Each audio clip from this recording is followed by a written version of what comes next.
When I yell at people, you think it's inappropriate or you think it's appropriate? No, it's like a wake-up call. I mean, I think if you could shake them and slap them, you'd do that too. Yes, but for their own good, because I love them. Right. Yes.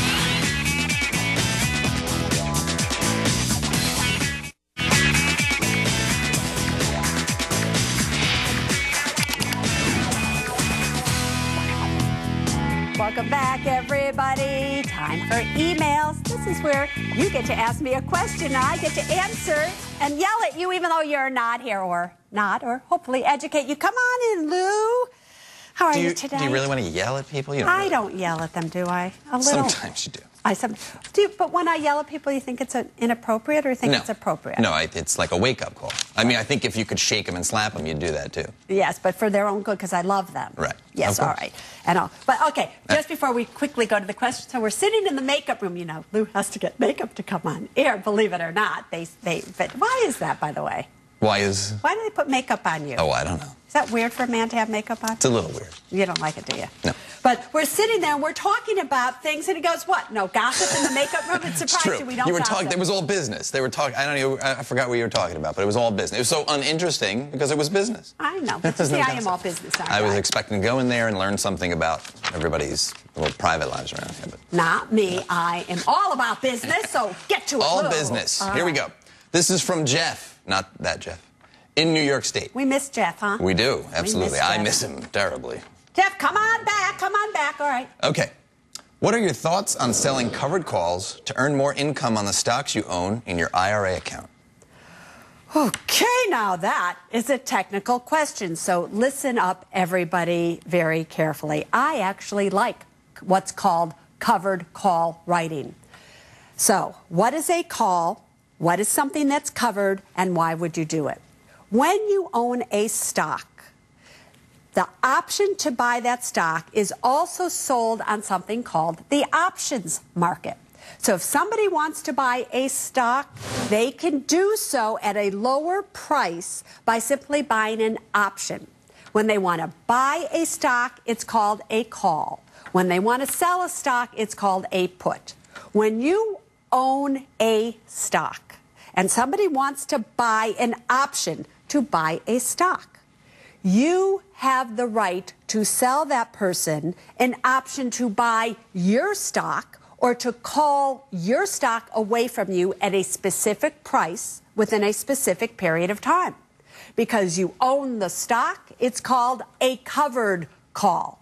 So if you own a stock at $25, you bought it at $25, and somebody is willing to pay you $3 for every share you own to call that stock away from you at $30 a share, you essentially are getting $33 for that if it gets called away from you because somebody's paying you $3 to do it. Now, why would somebody call that stock away from you? Because the stock is trading above $30 a share. If the stock is only trading at $28 a share, they're not going to pay you $30 for it, so you made that $3 and never gave up your stock. That is called covered call writing. It is an incredible way to make more income on the stocks that you currently own, as long as you don't feel bad if that stock goes to $40, $50, or $60 and somebody calls it away from you at $30.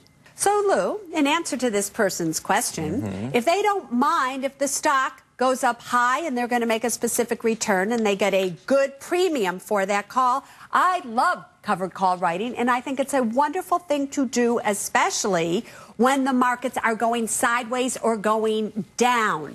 Fabulous thing to do. I've actually kind of done it all my life that I've been investing. Really? Are you surprised?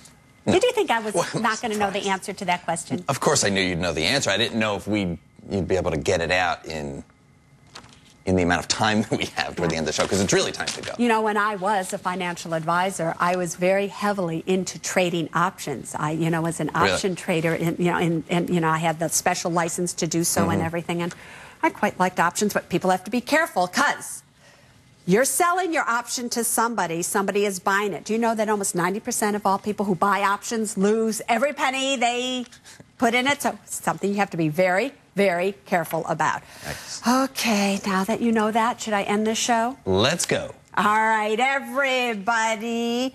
We've covered so many topics in this hour, haven't we? But I hope you have learned something that will make your life financially better. But until next time, there's only one thing that I really want you to remember when it comes to your money, and it's this. And by the way, this is not an option. This is how it should be. People first, then money, then things. Now you stay safe.